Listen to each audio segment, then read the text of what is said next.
সুর কি তুমি শোনো না, সুপথের ডাক কি তুমি বোঝো না। ঈদের দিন ফজরের পর সবাই একত্রিত হয়ে কবর জিয়ারত করা যাবে? কখন সম্মিলিত দোয়া বেদাত হবে না? ঈদের দিন একসাথে কবর জিয়ারত করার কোনো রসম রেওয়াজ ইসলামে নেই। ঈদের দিন জুমার দিন, তবে হঠাৎ করে কেউ যদি কোনো কবর পাশ দিয়ে যান অথবা কবরস্থান তার সামনে চলে আসে, তাহলে জিয়ারত করতে কোনো অসুবিধা নেই। তাহলে একটা হলো ঈদের দিন কবর জিয়ারত কি নিষিদ্ধ? উত্তর হচ্ছে না, জায়েজ আছে। কিন্তু আপনি রসম করে ঈদের দিন প্রতি ঈদে বাবা মায়ের কবর জিয়ারত করবেন, প্রতি জুমাতে যাবেন, এটা একটা ভুল ধারণা থেকে মানুষ যায় যে আজকে জুমার দিন, পবিত্র দিন, বাবা মার কবর জিয়ারত করে একটু দোয়া নিয়ে আসি।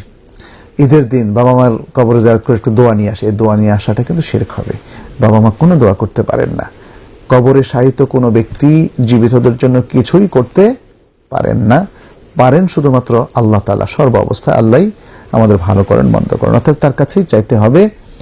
আর সম্মিলিত দোয়া ইসলামে দু এক জায়গায় আছে, যেমন সালাতুল ইস্তিসকার ক্ষেত্রে, কিংবা যখন কোনো ব্যক্তি হয়তো আল্লাহর কাছে দোয়া করলেন, অন্যরা আমিন বলতে পারে।